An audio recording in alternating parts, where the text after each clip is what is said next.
ಸುಧೀಂದ್ರ ತೀರ್ಥರಿಗೆ ಸ್ವಪ್ನದಲ್ಲಿ ವಿದ್ಯಾಭಿಮಾನಿನಿಯಾದಂತಹ ಸರಸ್ವತೀ ದೇವಿಯರು ಕನಸಲ್ಲಿ ಬಂದ್ರಂತೆ. ಕನಸಲ್ಲಿ ಬಂದು ಹೇಳಿದರು, ಹೀಗೆ ರಾಯರಿಗೆ ಅಂದರೆ ವೆಂಕಟನಾಥರಿಗೇನೆ ಆಶ್ರಮವನ್ನು ಕೊಡಬೇಕು ಅಂತ ಹೇಳಿಬಿಟ್ಟು ಹೇಳಿದ್ರಂತೆ. ವೆಂಕಟನಾಥರಿಗೆ ಆಶ್ರಮವನ್ನು ಕೊಡಬೇಕು ಅಂತ ಹೇಳಿದಾಗ ಆಗ ವಿದ್ಯಾಭಿಮಾನಿನಿ ಹೇಳಿದ್ದು ಸ್ವಪ್ನದಲ್ಲಿ ಸೂಚನೆಯಾಗಿದ್ದು ಅದನ್ನು ಹಾಗೆ ಇಟ್ಟುಕೊಂಡ್ರು ಮನಸ್ಸಲ್ಲಿ. ವೆಂಕಟನಾಥರು ಮರುದಿವಸ ಬಂದಾಗ ಆ ಪ್ರಸಂಗದಲ್ಲಿ ಅವರು ಹೋದಾಗ ಕೇಳಿದ್ರಂತೆ ಸುಧೀಂದ್ರ ತೀರ್ಥರು, ಈ ರೀತಿ ನಿಮಗೆ ಆಶ್ರಮ ಕೊಡಬೇಕು ಅಂತ ನಮಗೆ ಸ್ವಪ್ನ ಸೂಚನೆ ಆಗಿದೆ, ಅದರಿಂದ ನೀವು ಸಹಕಾರ ಕೊಡಬೇಕು, ಆಶ್ರಮ ಸ್ವೀಕಾರ ಮಾಡಬೇಕು ಅಂದಾಗ ಯಾರಾದರೂ ಬಿಡ್ತಾರಾ ಹೇಳಿ? ಬೇರೆ ಯಾರೂ ಬಿಡ್ಲಿಕ್ಕೆ ಸಾಧ್ಯ ಇಲ್ಲ. ಆದರೆ ವೆಂಕಟನಾಥರು ಹೇಳಿದಂಥ ಮಾತು ಕ್ವಾಹಂ ನ್ಯಾಸಃ ಪುತ್ರನ್ಯಾಸಃ, ನಾನೆಲ್ಲಿ ಆ ಸನ್ಯಾಸ ಎಲ್ಲಿ? ನನಗೂ ಅದಕ್ಕೂ ಕೂಡ ಹೋಲಿಕೆನೇ ಇಲ್ಲ, ಪರಸ್ಪರ ಸಂಬಂಧವೇ ಇಲ್ಲ. ಅಂಥದ್ರಲ್ಲಿ ನನಗೆ ನೀವು ಕೊಡಬೇಕು ಅಂತ ಬರ್ತಾ ಇದ್ದೀರಲ್ಲ, ಸಾಧ್ಯವೇ ಇಲ್ಲ ಸ್ವಾಮಿ, ಬೇಡ ನನಗೆ. ಅಷ್ಟೇ ಅಲ್ಲ, ಬಾಲಾ ಭಾರ್ಯ ಬಾಲಕೋ ನೋಪನೀತಃ, ನನ್ನ ಹೆಂಡತಿ ಇನ್ನೂ ಸಣ್ಣವಳು, ಸಣ್ಣ ಹುಡುಗಿ, ನನ್ನ ಮಗನಿಗೆ ಇನ್ನೂ ಉಪನಯನ ಮಾಡಿಲ್ಲ, ಇದು ಯಾವುದೂ ಇಲ್ಲದೇನೆ ಹೇಗೆ ನಾನು ಸನ್ಯಾಸ ತಗೊಳ್ಳಿ? ಬೇಡ ಸ್ವಾಮಿ ನನಗೆ ಅಂದ್ರಂತೆ. ನಿಜವಾಗ್ಲೂ ಹೇಳಬೇಕಂದ್ರೆ ಅಷ್ಟು ಬಡತನ ಇತ್ತು ಅಂದರೆ ರಾಯರಿಗೆ, ರಾಯರ ತಂದೆ ತಾಯಿಗಳಿಗೆ ಎಷ್ಟು ಶ್ರೀಮಂತಿಕೆ ಇತ್ತು ಅಷ್ಟೇ ಬಡತನ ಅವರಿಗೆ ಪೂರ್ವಾಶ್ರಮದಲ್ಲಿ ಇತ್ತಂತೆ. ಅಷ್ಟು ಬಡತನ. ಎಷ್ಟು ಬಡತನ ಅಂದರೆ ಅವರು ಬರೀ ಗ್ರಂಥ ಅಧ್ಯಯನ ಇದಕ್ಕೆ ಕೂತ್ಕೊಂಡು ಇರುವಂಥ ಪದಾರ್ಥಗಳೆಲ್ಲ ಖಾಲಿ ಆಯಿತು ಮನೆಯಲ್ಲಿ, ಏನೇನೂ ಇಲ್ಲ. ಎಲ್ಲಿಯ ತನಕ ಬಡತನ ಅಂತ ಹೇಳಿದರೆ ಅವರಿಗಿದ್ದದ್ದು ಸಾಮಾನ್ಯದ ಬಡತನ ಅಲ್ಲಂತೆ. ಚಿನ್ನೆ ವಸ್ತ್ರೆ, ಯಾರಾದರೂ ಊಟಕ್ಕೆ ಕರೆದ್ರೆ ಬನ್ನಿ ಅಂತ ಹೇಳಿದರೆ ಅವ್ರ ಮನೆಗೆ ಹೋಗಬೇಕಾದ್ರೆ ಒಳ್ಳೆ ಬಟ್ಟೆ ಇರಲಿಲ್ಲಂತೆ, ಹರಕಲು ಬಟ್ಟೆ ಅಂತೆ. ಆ ಹರಕಲು ಬಟ್ಟೆಯನ್ನೇ ಅಲ್ಲಲ್ಲಿ ಗಂಟು ಹಾಕಿ ಅದು ಕಾಣದೇ ಇರುವಂತೆ ಅದನ್ನು ಮಾಡಿ ಉಟ್ಕೊಂಡು ಹೋಗ್ತಿದ್ರಂತೆ. ಇಂಥ ಕ್ರಮ ಅಂತ. ಇದು ಅಷ್ಟೇ ಅಲ್ಲ, ಬೇರೆ ಇಷ್ಟು ಮಾತ್ರ ಅಲ್ಲದೇನೆ ಇನ್ನೊಂದು ಮಾತನ್ನು ಹೇಳ್ತಾರೆ, ಎಲ್ಲರ ಮನೆಯಲ್ಲೂ ಎಲ್ಲರ ಮನೆಯ ಪಂಚಾಂಗಗಳಲ್ಲೂ ಕೂಡ ಶುಕ್ಲ ಪಕ್ಷದಲ್ಲಿ ಕೃಷ್ಣ ಪಕ್ಷದಲ್ಲಿ ಒಂದೊಂದು ಏಕಾದಶಿ ಬಂದರೆ ವೆಂಕಟನಾಥರ ಮನೆಯಲ್ಲಿ ಮಾತ್ರ ಶುಕ್ಲ ಪಕ್ಷದಲ್ಲಿ 5-6 ಏಕಾದಶಿ, ಕೃಷ್ಣ ಪಕ್ಷದಲ್ಲಿ 5-6 ಏಕಾದಶಿ ಬರ್ತಿತ್ತು. ಅಂದರೆ ಅಷ್ಟು ದಿವಸ ಉಪವಾಸ ಇರ್ತಿದ್ರು ಅಂತ, ಅಷ್ಟು ಉಪವಾಸದಲ್ಲಿ ಇದ್ದವರಂತ. ಇಂಥ ಬಡತನ. ಆ ಸಂದರ್ಭದಲ್ಲಿ ಒಳ್ಳೆ ಮಠಾಧಿಪತ್ಯ ಸಿಗುತ್ತೆ ಅಂದರೆ, ಮಠ ಸಿಗುತ್ತೆ ಅಂದರೆ ಯಾರು ಬಿಡ್ತಾರೆ ಹೇಳಿ? ಅಂಥದ್ದು. ಆದರೆ ಅವರಿಗೆ ಹೇಳಿದ ಮಾತೆಂಥದ್ದು? ಬಾಲಾ ಭಾರ್ಯ ಬಾಲಕೋ ನೋಪನೀತಃ ಕ್ವಾಹಂ ಪುತ್ರನ್ಯಾಸಃ, ನಾನೆಲ್ಲಿ ಸನ್ಯಾಸ ಎಲ್ಲಿ? ಇದು ಸಾಧ್ಯವೇ ಇಲ್ಲ ಸ್ವಾಮಿ, ನನಗೆ ಬೇಡ ಅಂತ ಹೇಳ್ತಾರೆ. ಬೇಡವೇ ಬೇಡ ಅಂತ. ಅವರಿಗೆ ಎಷ್ಟು ಅಂದರೆ ಅಷ್ಟು ಬಡತನ ಇದ್ದರೂ ಕೂಡ ಮಹಾದಾಕ್ಷಿಣ್ಯ ಸ್ವಭಾವ ಅಂತವರಿಗೆ, ಮಹಾದಾಕ್ಷಿಣ್ಯ. ಒಂದು ದಿವಸವೂ ಕೂಡ ಉಪವಾಸ ಇದ್ರೂ ಪರವಾಗಿಲ್ಲ, ಪಕ್ಕದಲ್ಲೇ ಸುಧೀಂದ್ರ ತೀರ್ಥರ ಮಠ ಇದ್ದರೂ ಹೋಗಿ ಊಟಕ್ಕೆ ಹೋಗ್ತಾ ಇರಲಿಲ್ಲ ಅಂತ.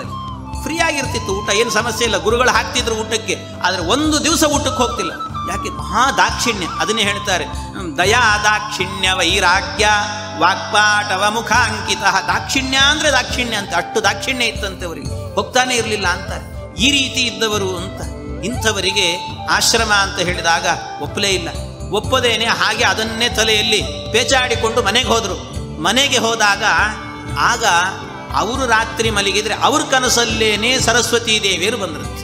ವಿದ್ಯಾಭಿಮಾನಿನಿಯಾದ ಸರಸ್ವತೀ ದೇವಿಯರು ಬಂದು ಹೇಳಿದ್ರಂತೆ, ನೀವು ಆಶ್ರಮವನ್ನು ಸ್ವೀಕಾರ ಮಾಡಬೇಕು.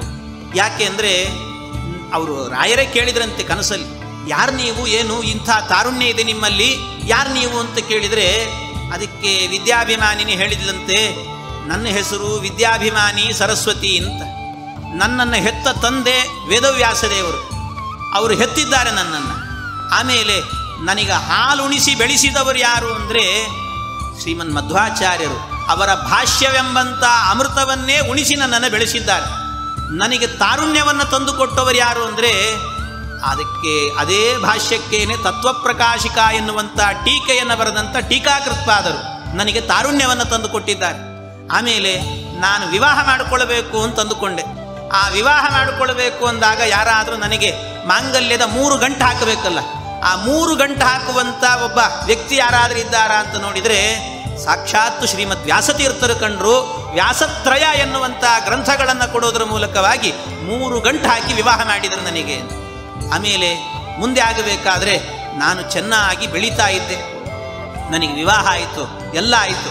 ನನಗೆ ನರ್ತನೆ ಮಾಡಬೇಕು ಅಂತ ಅನಿಸ್ತು ಅಂತ. ನರ್ತನೆ ಮಾಡಬೇಕು. ನರ್ತನೆ ಮಾಡಬೇಕು ಅಂತ ಅನಿಸಿದಾಗ ಉತ್ಸಾಹದಲ್ಲಿ ನರ್ತನೆ ಮಾಡಬೇಕು ಅಂತದ್ದಕ್ಕೆ ವ್ಯಾಸತೀರ್ಥರು ನನಗೆ ವಿಶೇಷವಾಗಿ ಗ್ರಂಥ ರಚನೆ ಮಾಡಿಕೊಟ್ರು.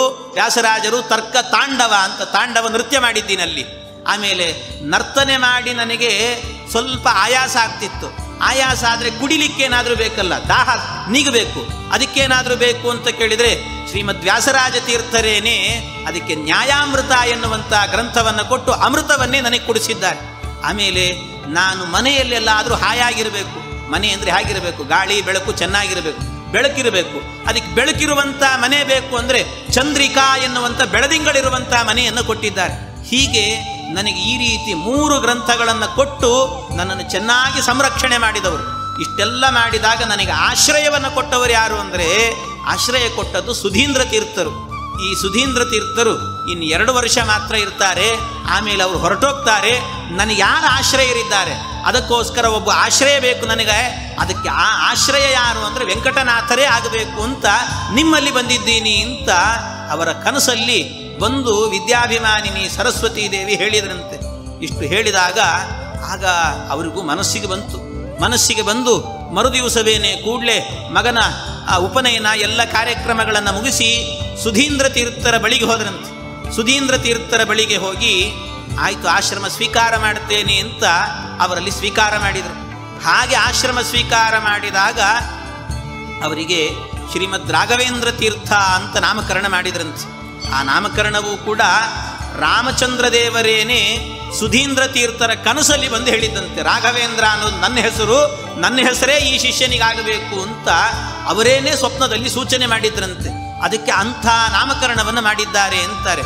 ಅವರಿಗೆ ಆಶೀರ್ವಾದವನ್ನು ಮಾಡಿದ್ರಂತೆ. ಶ್ರೀ ಸುರೇಂದ್ರ ವದಯಂ ತಪಸ್ಯಯ ಶ್ರೀಜಯೀಂದ್ರ ಇವ ಕೀರ್ತಿ ಸಂಪದ ವಿಶ್ರುತೋಹಮಿವ ವಾದ ಸಂಗರೇ ರಾಘವೇಂದ್ರ ಯತಿರಾಟ್ ಸಮೇಧತಾಂ. ಶ್ರೀ ಸುರೇಂದ್ರ ವದಯಂ ತಪಸ್ಯಯ, ಸುರೇಂದ್ರ ತೀರ್ಥರು 3 ಬಾರಿ ಭೂಪ್ರದಕ್ಷಿಣೆಯನ್ನು ಮಾಡಿದವರಂತೆ. ಉಪವಾಸದಿಂದ ತ್ರಿವಾರಂ ಭೂಪ್ರದಕ್ಷಿಣಂ ಅಂತಾರೆ. ಅಂಥ ತಪಸ್ವಿಗಳು, ಅಂಥ ತಪಸ್ವಿ ನೀನಾಗು ಅಂದ್ರಂತೆ. ವಿಜಯೇಂದ್ರ ತೀರ್ಥರಂತೆ ಒಳ್ಳೆ ಕೀರ್ತಿವಂತನಾಗು, 64 ವಿದ್ಯೆಯನ್ನು ಬಲ್ಲವನಾಗು. ಅಷ್ಟೇ ಅಲ್ಲ, ವಿಶ್ರುತೋಹಮಿವ ವಾದ ಸಂಗರೆ, ನನ್ನಂತೆ ವಾದದಲ್ಲಿ ಒಳ್ಳೆ ಜಯಶಾಲಿ ಆಗು. ಇದರ ಮೂಲಕವಾಗಿ ನೀನು ರಾಘವೇಂದ್ರ ಯತಿರಾಟ್, ರಾಘವೇಂದ್ರ ಯತಿ ಅಂತ ಪ್ರಸಿದ್ಧನಾಗು ಅಂತ ರಾಯರಿಗೆ ನಾಮಕರಣವನ್ನು ಮಾಡಿ ಆಶ್ರಮವನ್ನು ಕೊಟ್ಟಿದ್ದಾರಂತೆ.